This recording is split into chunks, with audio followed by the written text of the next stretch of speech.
Hey guys, Adrienne here, Optimize Joy.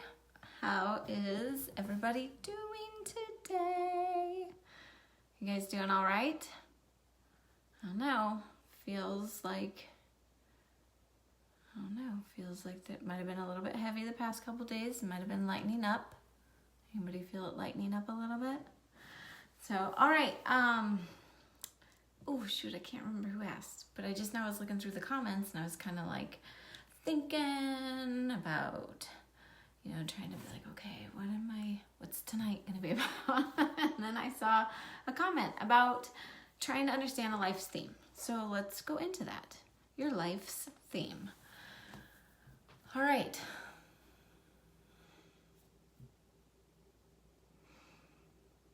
One, you most likely don't know what it is. Okay. Two, you know that there's a consistent thing that happens in your life. Like maybe you keep running into the same consistent relationship. Maybe somebody always cheats on you, or maybe somebody lies, or maybe you attract people, or in your career you attract bosses who are always mean or whatever. So that's kind of how you can at least start to go, I have one, right? So that's the first thing, is to, number one, get present to, okay, there's one that exists. And then from there, it's about like actually, doing the work to find it. Now, it's kind of easy to,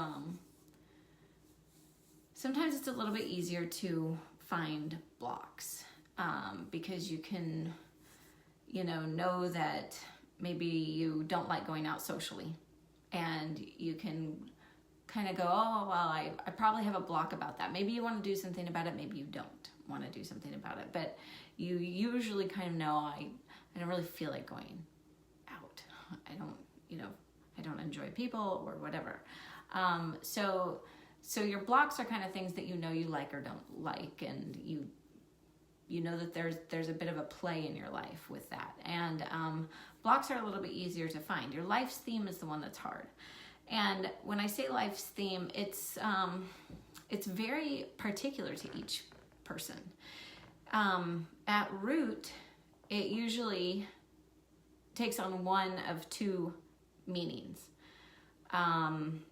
That subconsciously you kind of have something running in the back of your head that relates to, like subconsciously, that relates to toxic shame, which would be rooted in, I'm a bad person, I am manipulative, that kind of a thing. And then you have another one that's more of a toxic pain, which is more like, I'm not enough for people.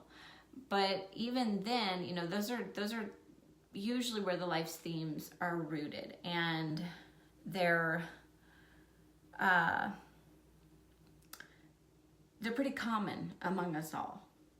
But then there's a difference of actually finding out when you made it up, why you made it up, how you made it up. So just to kind of give you some examples of life themes that I have worked with other people to find.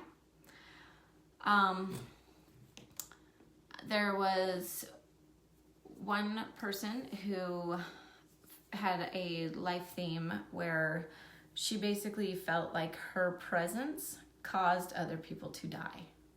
So, and she wasn't, killing anybody or doing anything, but it was kind of like just being around means that people leave me.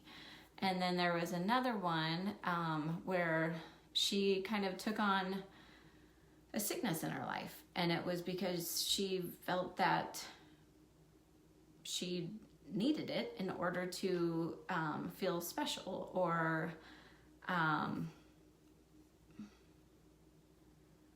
to feel appreciated because of the past of her culture and everything. It was something that kind of got in the way and came into play with that. But these things are usually decisions, and it's really funny because they're made so early, even before we think or know that we have language.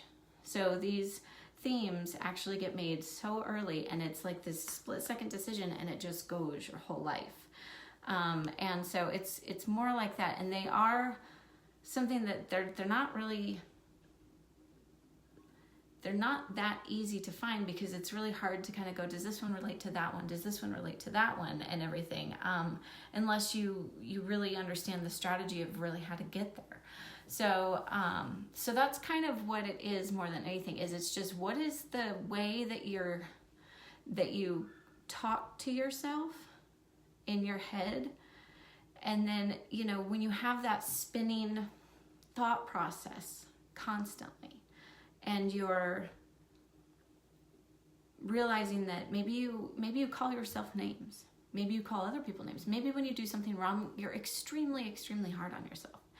Maybe you talk about how you're stupid, or you're ugly, or you don't mean anything, you know, like these are kind of the talk tracks. But then there's also always a why behind it, and that why is what that life theme is. So it's really hard for me to say this is your life theme, because there's work to do to find that. So, but everyone has a different one, and we all have one, you know.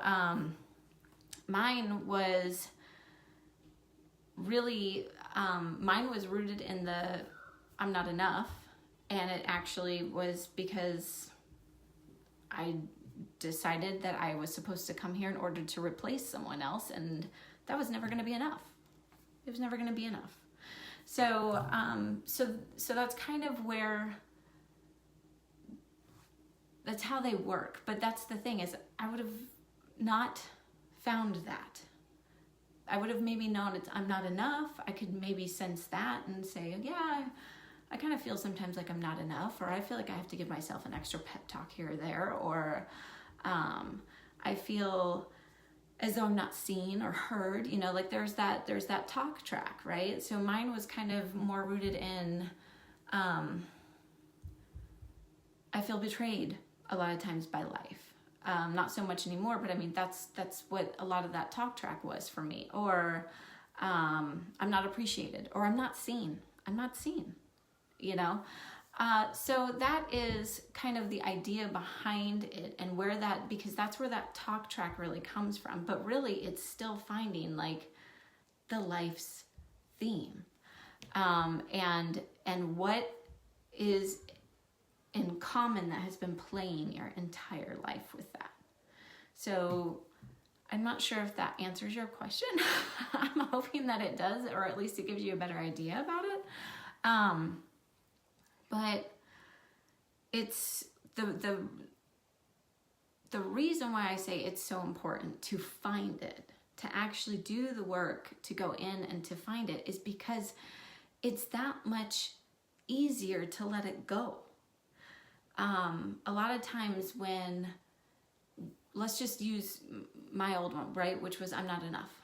Okay. Then, even after doing a whole bunch of work, it was kind of like, until I actually found, where did that happen? Why did it happen? When did it happen? How did it happen? What the heck made me pick that? Then at that point, it was kind of like, I knew it was there and I could change it, right? Like I could change my mindset and go, no, I am. And I could pep talk myself and go, yeah. And, you know, do like some affirmations in the mirror and, you know, kind of like psych myself up sometimes. But the thing is that when you actually can find it, it's kind of like, okay, I don't even have to worry about that so much anymore. And at times it would be like, you know, even if it does come up, right, then it still is, but I know where that came from. It doesn't relate to these circumstances. It doesn't relate to the ones that are going on.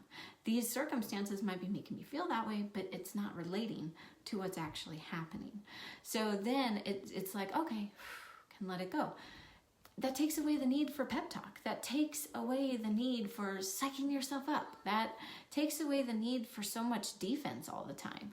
Not to say that it doesn't come back up from time to time. It just becomes that much easier to, I guess, stand soft and firm at the same time, if that makes sense.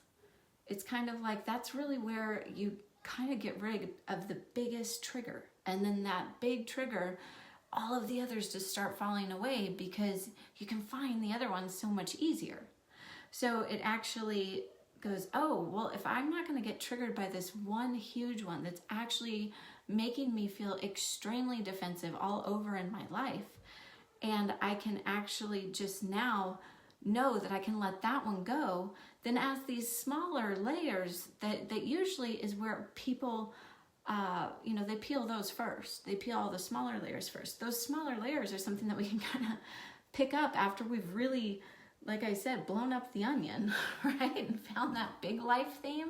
We can kind of pick up the layers from the floor and go, oh, look, there was, a money block, and oh, look, there was a social block, and look, there's a relationship block, and those things become easier to let go. But it's finding that big one that just makes everything else stem off of it, and then has a consistency to repeat, right? Some of the blocks that can stem off of it are going to be like money blocks. They're going to be social blocks, relationship blocks, parenting blocks, sibling blocks, relationships between your parents and yourself blocks. Like, there's a whole bunch of other blocks that can stem off of all of this stuff. But once you find it, you go, I don't need to hold on to that anymore. And then guess what? A relationship with your parents can be repaired. Or a relationship with your sibling, or that, maybe that toxic relationship that you were holding on to can actually be let go of now, because you realize it's not something that's needed anymore. It's something, that you can now maybe see it for what it is. Maybe you still want it. I don't know, but it's not needed as a security blanket anymore. So that is really what I mean by life's theme. And I think that for me, doing this, I think that becomes where I feel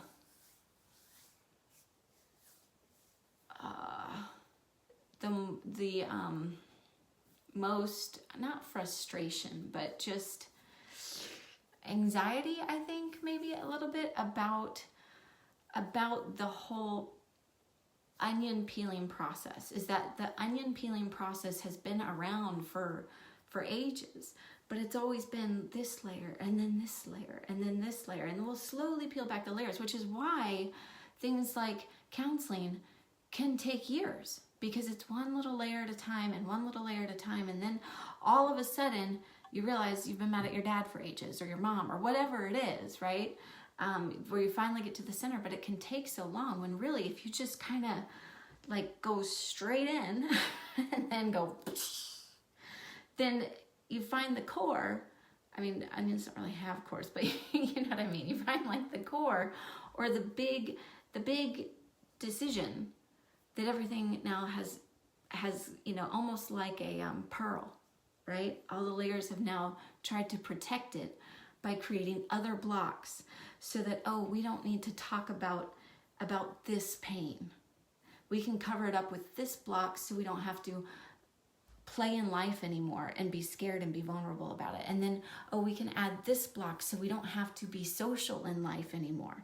And we can add this block so we don't have to participate with family anymore. And we can add this block because, divorce hurts, or whatever it is. So it's kind of almost like it's finding, I guess I would explain it more like a pearl.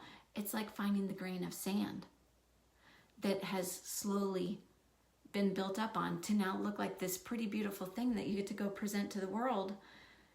And it's not real, because there's a lot of pain from that piece of sand on the inside just gnawing at you, So that is, I would say, my best explanation for a life's theme. So, and I think the most fun thing for me is helping people find it, because it's like it immediately shifts everything.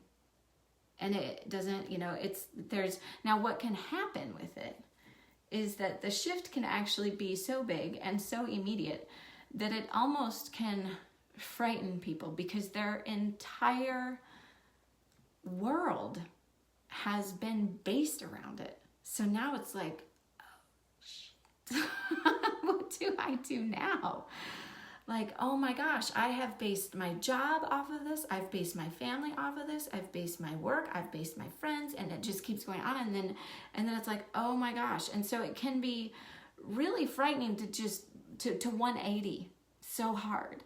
And so that's the thing is, it's not about, I would never want to just 180 anybody and be like, okay, go, go change your life. It's now about 180 and then, all right, now how am I going to slowly reset so that now I'm playing a bigger game, and I'm playing it as the grain of sand, as the authentic thing, not this shiny pearl that I'm presenting. I'm playing it as the grain of sand, and I can walk around and share, you know, my beach, basically. So that's what I do. And that's the only thing about that is that it does take a little bit of time after that 180 flip, because then it kind of goes, okay, but now we have to create new habits that are going to actually empower this sand, this grain of sand, rather than falsely present the old pearl. Because without those new habits, then it can become easy to, you know, add layers back to the sand, especially when we're only peeling one layer at a time, right? We can add a new layer of justification, and that's not really where we want to go, because ultimately the point is to actually be authentic, be you. I mean, there is a massive shift going on, and that shift is to be you, who you really are, why you really came, what you really set out to do, right? And that's the thing, is that when you're peeling the onion, that can take years. How much more time do you have? Really? I mean, if I'm 41 years old, I don't remember what age all of my grandparents died. But, you know, I live far away from my parents. I would say that, you know, if I lived maybe an average to 80, I have 40 more summers to visit them. You know, I mean, when you start adding it up and kind of going, wow, you know, how much more time do I really have? And that's looking at it really positively. You know, maybe I'll live to be 100 or longer. But that's kind of, you know, something could happen tomorrow. So, and the best thing with this is that if anything happened to me tomorrow, I can know that not only have I been doing this for a really long time, and I've been always doing what I want to do, like teaching dance and coaching kids and all that kind of stuff, and now I'm moving into really focusing more on coaching the adults and doing this. Like, I would say that this is the highlight of my life right now. I'm having so much fun doing it. And I had no idea I would. I just decided one day, you know what? I'm going to increase the platform. And I went online with it. But, and so that's the thing is how much longer do you have? And, you know, peeling back those layers, that's a wonderful, beautiful journey. It's just asking yourself, how long do I have left? You know, I think that was one of the things why I always actually really spent a lot of time working with kids, because it was kind of like, okay, let's mold it, you know, let's get it kind of going from the beginning before all of these layers get added on. But then I'm older now, and I not having a studio, teaching out of my house, and then having the friends that I have, I kind of look around and go, whoa, like, I want for them what I feel for me. I want you to be living as full as you can. And guess what? We're getting older, right? So I really want that for you, because it's so much more fun. And I don't want, you know, a lot of us got pregnant when we were so young, and it's kind of like all of that searching that, you know, it's fun to do in your 20s and all that kind of stuff because you feel like you have the world. It's like, that's great. I'm so glad if you want to keep searching now, but man, instead of spending the time searching, let's get through it and then let's have you living for the rest of it. You know, because that's the thing is there's really nothing to search for. There's only something to just knock the hell out of it. So, anyway, all right. Give me another question. You know, if this doesn't answer it, give me another one. Or if you're on right now, I think it was Mike. Mike, were you the one that was on? Hey, Mark. Hey, Michelle. So if I didn't answer it, or if you have another question, you can go ahead and type now. If you are not up for typing now, then post in the group and we can get into it more. So I really love having you guys here. I'm so happy that you're here. And I'm really excited for the women because we got something coming up for Mother's Day. So, so I'll think of something for you guys on Father's Day. So anyway, all right. Okay, that's it. I love you guys. Have a great night. Bye.